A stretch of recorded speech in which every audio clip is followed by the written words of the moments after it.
Hello दोस्तों, UPSC practice में आपको स्वागत है। आज हम लेके आए हैं रीजनिंग के कुछ महत्वपूर्ण क्वेश्चन। इसमें क्या हम करेंगे, यूपीएससी और स्टेट पीसीएस के पीवाईक्यू को हम प्रैक्टिस करेंगे। चलिए आज के टॉपिक को शुरू करते हैं। आज मुख्य रूप से हम 5 इंपॉर्टेंट क्वेश्चन को सॉल्व करेंगे जो कि पिछले आए हुए थे और जिसके आने की संभावना काफ़ी है। तो चलिए शुरू करते हैं। पहला क्वेश्चन हमारा, लुप्त पद क्या है। इसमें दिया गया है ACPQ डैश है, फिर BESU, फिर से डैश MNGI, फिर क्या है रिक्त स्थान, यानी कि @ A के स्थान पे क्या आएगा। तो ऑप्शन दिया हुआ ABCD, इसमें से सही ऑप्शन बताना है। चलिए अगर आपको आता है तो कमेंट बॉक्स में अपना आंसर दीजिए। वीडियो को पॉज करके कमेंट बॉक्स में अपना आंसर दे सकते हैं आप। चलिए शुरू करते हैं। इसको कैसे करेंगे, क्या है, यहाँ पे A दिया हुआ है और यहाँ पे इससे इसका रिलेशन है, यानी कि A का अगर देखें तो क्या है, B तक जाने में हमें 1 पॉइंट बढ़ना पड़ा, यानी कि +1 हुआ। उसके बाद B से E तक जाने में कितना हुआ, +2 हुआ, यानी कि A B, फिर C के बाद में D E तो 2 हुआ। उसके बाद में क्या है हमारा P आया, P से हमें S तक जाने में कितना हुआ, P के बाद में Q R S, यानी कि +3 हुआ। उसके बाद में Q से U तक जाने के लिए हमें +4 करना पड़ेगा, यानी कि इसमें क्या ट्रिक अप्लाई हो रही है, +1 हर बार में बढ़ता जा रहा है। तो क्या जाएगा, A के साथ B यानी कि A + B, A + 1 यानी कि B, C के बाद में 2 यानी कि C के बाद में D E, P के बाद में Q R S, तीसरे नंबर पर Q के बाद में R S T U। तो यानी कि हमें इसमें क्या करना पड़ेगा, M में +1, फिर +2, +3, +4। तो M की जगह पर क्या आएगा हमारा, +1 करेंगे तो आ जाएगा N, फिर N में +2 करेंगे तो N की जगह पर क्या आएगा OP। तो यानी कि N के बाद में क्या आएगा हमारा P। तो यहाँ पे मैच कर लीजिए, NP कहाँ पे आ रहा हमारा, NP यहाँ पे भी आ रहा है, यहाँ पे भी आ रहा, यहाँ पे यानी कि J कट गया हमारा और यहाँ पे भी आ रहा है। तो यानी कि B तो नहीं होगा हमारा, A C और D कोई एक हो सकता है। उसके बाद चलिए देखते हैं क्या हमारा 2 होगा, तो इसके बाद G में तीन एक्स्ट्रा बढ़ाएंगे, 3 जोड़ेंगे। तो G के बाद में H I J, यानी कि यहाँ पे J आएगा। अब J देखिए किस में आ रहा, इसमें भी आ रहा, इसमें नहीं आ रहा, यानी कि C कट गया हमारा, इसमें भी J आ रहा है, यानी कि अभी A और D में से कोई एक क्वेश्चन हो सकता है। अगला लास्ट बचा हमारा क्या, I में कितना जोड़ना हमें, 4, I के बाद में यानी कि J K L M, यानी कि यहाँ पे क्या आएगा M। तो हमारा कंफर्म हो गया, इसका राइट ऑप्शन क्या होगा हमारा D, यानी कि N P J M। तो इसका हमारा क्या हो जाएगा, D वाला सही होगा। इस प्रकार से इसी कितने भी क्वेश्चन आए उसको आप सॉल्व कर सकते हैं। ये हमारा यूपीएससी के 2018 का क्वेश्चन था, इसको हमने सॉल्व किया। चलिए अगला क्वेश्चन आता है हमारा स्टेट पीसीएस का है, यूपी पीसीएस का ये शायद। इसमें दिया गया यदि 30 + 40 तो कितना आ रहा है, 1520 आ रहा, 36 + 28 1814 आ रहा, 40 + 20 क्या है 2010 आ रहा। तो अगर आपको आता है ये क्वेश्चन तो सॉल्व करके कमेंट बॉक्स में अपना आंसर दीजिए, अगर नहीं आता है तो ध्यान से समझिएगा। चलिए देखते हैं क्या है इसमें ट्रिक अप्लाई हो रही है, छोटी सी अप्लाई हो रही है, क्या आ रही है। एक बार अगर आप क्वेश्चन को ध्यान से पढ़ते हैं तो आप तुरंत समझ जाएंगे इसमें क्या हो रहा है। देखिए यहाँ पे 30 है, फिर 40 है, तो इन दोनों का जोड़ कितना लिख दिया है, 15 लिख दिया, मतलब 15 20। तो यहाँ पे देख सकते हैं कि 30 का आधा कितना होगा 15, तो यहाँ पे 15 लिख दिया, और 40 का आधा क्या होगा हमारा 20, तो यहाँ पे 20 लिख दिया। यहाँ पे बस यही छोटी सी ट्रिक थी, क्या है 30 का आधा और 40 का आधा, तो 30 का आधा 15, 40 का आधा 20, तो क्या हो गया हमारा 15 20। इसी प्रकार इसमें क्या किया गया 36 और 18, इसी प्रकार से 36 और +28 यानी कि 18 और 14। उसके बाद में 40 और 20 का क्या हो जाएगा 20 और 10 हो गया।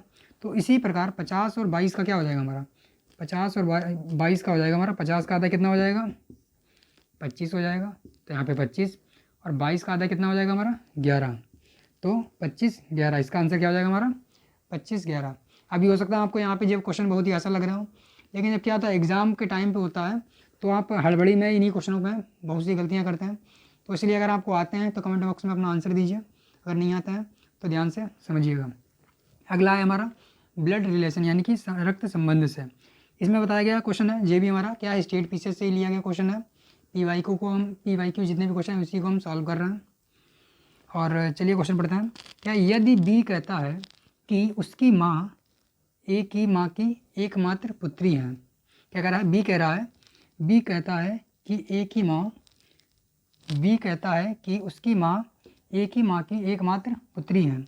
तो ए का बी से क्या संबंध होगा? चलिए आप अपना आंसर कमेंट बॉक्स में बताइए क्या होगा। क्या बोला? ए बी कहता है, क्या बी कहता है? बी कहता है कि उसकी माँ, तो बी की माँ हमारी, बी की माँ हो जाएगी, बी की माँ ए की माँ की एकमात्र पुत्री है। तो ए की माँ क्या हो जाएगी? ये ए हो जाएगा हमारा, और इसकी माँ ए की माँ की एकमात्र पुत्री है। ये क्या है? एकमात्र पुत्री है। लेकिन ए की माँ की एकमात्र पुत्री है। तो ए की माँ की संतानें कितनी है? ए की माँ की संतानें तो 2 हैं, एक जे है, एक जे है। तो इसकी क्या है? एकमात्र पुत्री है। तो एकमात्र पुत्री है, तो दूसरी क्या होगी संतान? तो इसका मतलब ये पुत्र ही होगा। यानी कि इसकी माँ, यानी कि मान लिया अगर एक्स मान लें, तो एक्स के पुत्र कौन है? ए है। और एक्स की पुत्री कौन है? जो बी की माँ है। तो बी की माँ यानी कि बी की बेटी जो है, इसकी कौन होगी? नातिन होगी। इसकी नातिन होगी, तो इसका बेटे की कौन होगी? ये मामा, यानी कि ये कौन होगा? इसका ए मामा हो जाएगा। तो बी इसका राइट ऑप्शन क्या होगा हमारा? मामा। एक बार क्वेश्चन को फिर से समझा देते हैं क्या किया है हमने, ताकि आपको आसानी से समझ में आ जाए। यहाँ पे बोल रहा है, ए कहता है, क्या कहता है? यदि बी कहता है कि उसकी माँ, तो बी की माँ देख लेते हैं, बी की माँ, तो बी की माँ हो गई है। उसके बाद में क्या कह रहा है? एक मिनट यहाँ पे देखते हैं, शायद आपको दिख ना रहा हो। क्या कह रहा है? बी की माँ, बी की माँ, ये हो गई बी की माँ।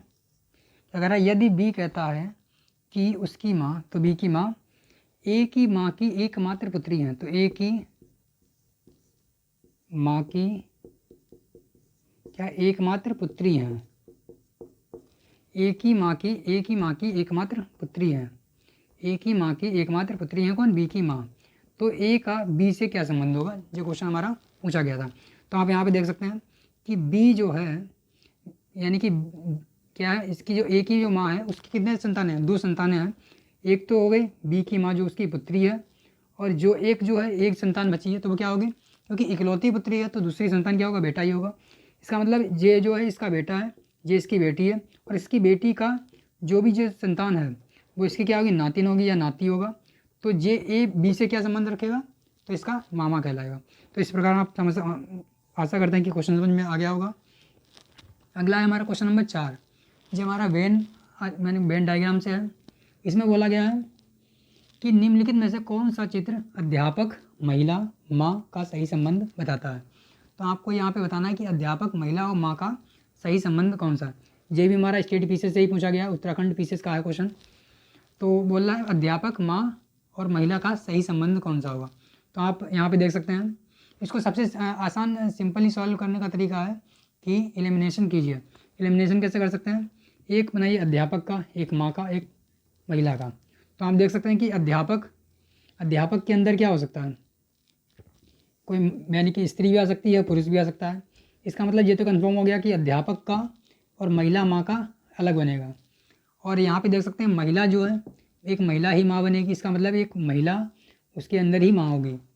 तो एक कंफर्म हो गया, एक जे डायग्राम बनेगा, एक अलग का बनेगा। लेकिन अभी कंफर्म करना है हमें। लेकिन क्या हो गया, इस हिसाब से हम समझें कि अध्यापक, महिला और माँ, यानी कि अध्यापक एक पुरुष भी हो सकता है। तो हमारा ये वाला क्वेश्चन गलत हो गया। और एक महिला, यानी कि माँ एक महिला ही बनेगी, तो ये गलत हो गया। और उसके बाद में क्वेश्चन नंबर ये वाला भी गलत हो गया। क्यों? क्योंकि अध्यापक के अंदर क्या है? पुरुष और स्त्री दोनों आ सकते हैं। तो ये हमारा हो जाएगा माँ का, ये डायग्राम हमारा हो गया माँ का। उसके बाद में क्या, माँ के अंदर क्या हो जाएगा? महिला आएगी, यानी कि महिला का, माँ के अंदर ही महिला आएगी। लेकिन क्या अध्यापक में क्या आ सकता है? पुरुष भी हो सकता है और महिला भी आ सकती है, और वो महिला भी आ सकती है जो माँ भी हो, यानी कि हमारा ये बन जाएगा अध्यापक का। तो क्या हो जाएगा हमारा? माँ के अंदर क्या, महिला आएगी, यानी कि महिला के अंदर माँ आएगी। लेकिन अध्यापक के अंदर महिला और माँ आ भी सकती है, नहीं भी आ सकती है। तो अध्यापक के अंदर पुरुष भी आ सकता है और महिला भी आ सकती है, माँ भी आ सकती है। तो यानी कि अध्यापक, महिला, माँ। तो इसका राइट ऑप्शन हमारा क्या होगा? सी वाला होगा। अगला क्वेश्चन है हमारा, ये भी ब्लड रिलेशन से ही है, ये भी स्टेट पीसीएस का PY की हुआ। इसमें क्वेश्चन बोला गया है, ए बी की बहन है, ए बी की बहन है, सी बी की माँ है, सी का पिता डी है तथा डी की माँ ई है, तो ए का किस प्रकार डी से संबंध है, हमें ये बताना है। चलिए इसका आप आंसर कमेंट बॉक्स में दीजिएगा। चलिए सॉल्व करते हैं। ए बी की बहन है, तो वहाँ पे करते हैं ए बी की बहन है। क्या है, ए बहन है तो ए का हमें जेंडर पता लग गया, क्या है माइनस, यानी कि माइनस का मतलब है स्त्री। ए बी की बहन है तो ए का जेंडर क्या हो गया, स्त्री हो गया, और बी अभी जेंडर नहीं पता हमें। उसके बाद बोल रहा है सी बी की माँ है, तो सी जो है बी की माँ है, तो बी की माँ है कौन, सी है हमारी, तो सी का हमें जेंडर पता लग गया, सी माँ है बी की, तो ए की भी माँ हो गई सी। क्या बोला, सी बी की माँ है। उसके बाद में बोला है सी का पिता डी है, तो सी का पिता कौन है, डी है, तो डी का भी हमें जेंडर पता लग गया। सी का पिता डी है, तो सी का पिता डी है, तथा डी की माँ ई है, तो डी का भी हमें जेंडर भी पता लग गया। डी की माँ कौन है, ई है, डी की माँ ई है, तो ए का किस प्रकार डी से संबंध होगा, यानी कि ए का क्या बोल रहा है, ए का डी से संबंध बोला है। यहाँ पे देखिए ए बी की बहन थी और बी की माँ कौन थी, सी थी, सी का पिता कौन था, डी था, और डी की माँ कौन थी, ई थी। तो बोला है ए का किससे, डी से संबंध पूछा है।